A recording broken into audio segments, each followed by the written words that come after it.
Welcome back to Inside Games, the only gaming news show brave enough to pick on the smelly kid in class. That's right, only the bravest journalists go after the softest of targets, and wow, is Lord of the Rings Gollum just a soft target right now. It's too bad, it really is. Believe it or not, somehow Daedalus' attempt to turn a homicidal fisherman turned pathetic wretch by way of nightmare magic into a lovable protagonist kind of jumped the rails somewhere along the way. I don't know what went wrong. Everything seems so aligned for success. I mean, just look at him. Jesus. Boy, oh boy, that'll wake you up better than a cup of coffee, won't it? Stiff. You don't want to see that in the morning. Critics agree. Yes, this is a face only a Nazgul could love. The reviews are in for Lord of the Rings Gollum, and we're just going to cut to the chase. They're bad. They're really, really bad. Like all-time bad. Yeah, that's too bad. Again, it's too bad. The game from Daedalic Entertainment that follows everyone's favorite ring thief has been ridiculed online literally mercilessly and constantly for everything from its UI to the main character's buggy eyes. Yeah, this one's a bit harder to stick up for. we can't. I tried, Lawrence. I played lots of hours this game and I tried. Yeah, I'm curious about that. I'm gonna ask you about that later.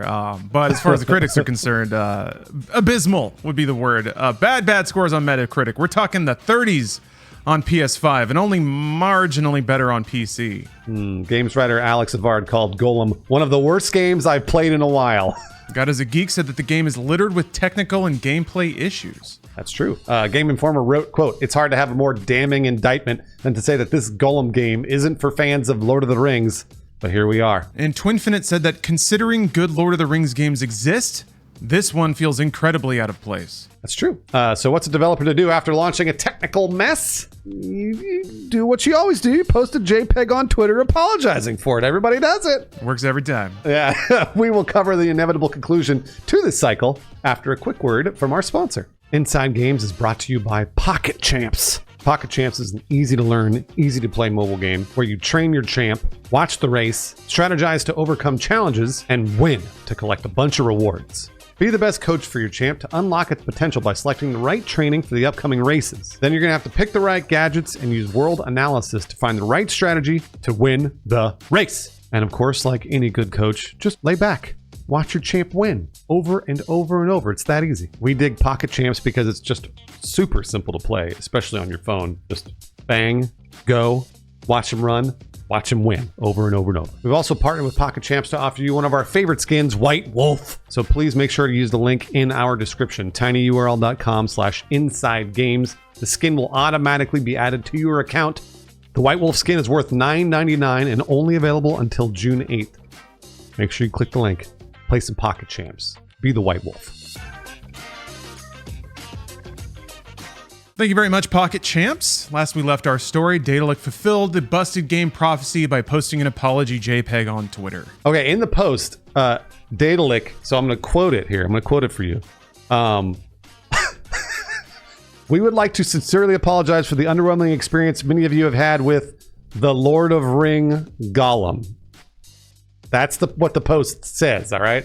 They also acknowledge and deeply regret that the game did not meet the expectations we set for ourselves or for our dedicated community. They pledge to continue work on the game and, quote, address the bugs and technical issues many of you experience. Well, I mean, there's your problem right there, Bruce. They only thought they had one ring on their hands, and there's many. You develop a game for one ring, it's going to look like shit when you're expecting many. You're right. I don't know. Maybe a translation quirk from German? That's probably, yeah. Well, again, trying to be nice. I don't know why. Of course, this isn't the first time in recent memory that developers have had to apologize for games launching in a terrible shape. In exactly this format, too. A collage of high-profile apology JPEGs dating all the way back to Fallout 76 chronicle what seems to be an unfortunate new trend. Yeah, running down some of these higher-profile flops, Respawn apologized on Twitter in April 2023 for the poor launch performance of Star Wars Jedi Survivor on PC. Then shortly after that, the co-op shooter Redfall from Arcane Austin was roundly criticized for its bugs and technical issues. Not to mention a perception of some that the world was just bland and boring. Xbox boss Phil Spencer personally apologized for the game, telling the Kinda Funny podcast that we under-delivered, and for that I apologize. It's not what I expect, not what I want, but it's ours to deliver. And then famously, this is the thing that'll be cited for decades, I'm sure. CD Projekt Red issued their own mea culpa after Cyberpunk 2077 had major issues on the PlayStation 4 and Xbox One. Yeah, the game was pulled from the PlayStation Store as the developer released wave after wave of patches and fixes, but the game never fully recovered from that terrible first impression on older consoles. Yeah, I used to say, they got an expansion coming. It'll be a real interesting test if it sells as well as the original. Yeah. But like we said, this has definitely happened before, seems to be happening more often, and Gollum is just the latest. It all contributes to a common complaint that lots of full-price games are being shipped before they're ready these days. But is that really true? See, I've read a lot of articles about that very question. We could yell and complain about how we deserve better games, because we do, Lawrence. We do. We're the gamers, the capital G. We've gamed for so long. We've invested, Bruce. I didn't give my best years away to gaming to be treated like this. That's right. But we're going to do something even better here. Meaningless clown math analysis. Yes, we're going to solve this once and for all with data. And this is infallible, by the way, so I don't want to see any complaints in the comments. Using Wikipedia's list of game releases, we calculate that there have been 261 video games released in 2023 as of May 30th. Oh, that's a lot. We picked out all the games with technical issues at launch. Forspoken, Wild Hearts, The Last of Us Part 1 on PC, Star Wars Jedi Survivor, Redfall, and Lord of the Rings Gollum. And here's where it all comes crumbling down. If only 6 games out of 261 launched with technical problems, that's only 2.3% of games this year. That's hardly worth getting upset about, right? All right, we did it, Lawrence. We solved games with math. It turns out everybody is complaining for no reason. Yeah, no one's mad anymore. They're just like, well, there it is, 2%. I'm okay with all of this. I mean, nobody's out here comparing Redfall to, I don't know, Colossal Cave, just some random game I looked up. The only way out is in. It's more that there's been an uptick in high-profile AAA releases with a ton of technical problems. So let's revise our sample size for specifically that. If we pick out all the larger budget games from the release calendar so far, we count 28 games-ish. Again, clown math. Between all the ports, remasters, and remakes, kind of be hard to draw that line with what the big budget games are. So once you narrow your scope to just the, big games, again, arbitrary distinction, 6 out of 28, that's over a fifth of the high profile releases this year so far. Now that's a lot. That's right. That's correct. Or to put it more directly, there's been more than one technically busted game every month so far since the beginning of 2023, which is that's a massive bummer. Yeah, and there's more tragedy behind this story too. Daedalic Entertainment had developed a dedicated following thanks to their Deponia and Edna and Harvey games. They kept the point-and-click genre going in the late aughts and early 10s when no one was making those games anymore. Yeah, their games have always kind of been modest indie games. We kind of just expect that from Daedalic, but it just seems like they bit off way too much in trying to make a big Lord of the Rings game based on this little wretch. I kind of get the attempt to make him cuter and I guess make the game about the conflict inside of him, but it's still a weird fit. And yeah, it seems like it was way too ambitious of a choice to have it be full 3D. They usually do like 2D animation stuff. I think ultimately it is a bit of a shame that this is a lot of people's first introduction and impression to Daedalic, given that they have more than a decade's worth of really charming indie games out there.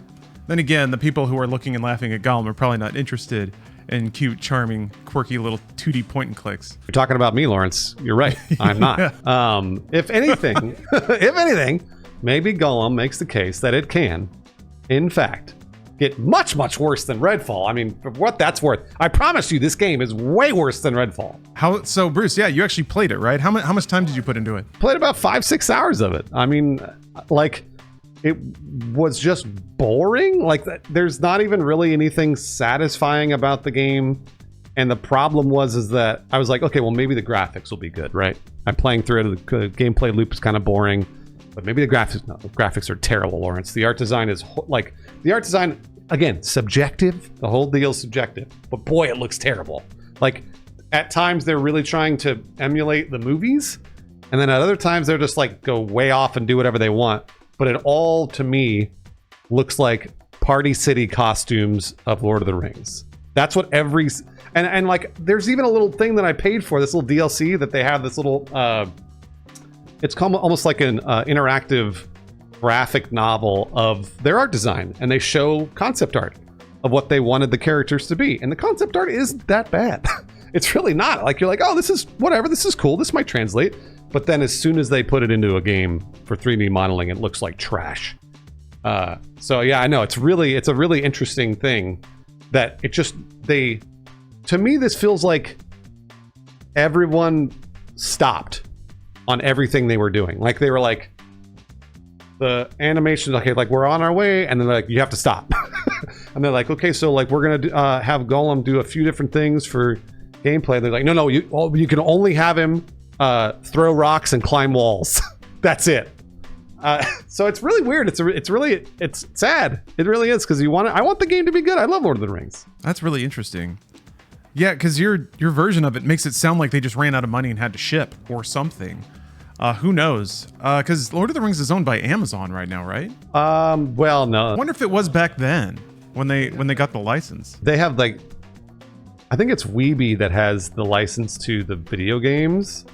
But regardless, this isn't licensed by them. That's what's so weird about this whole thing, is it's not Weeby.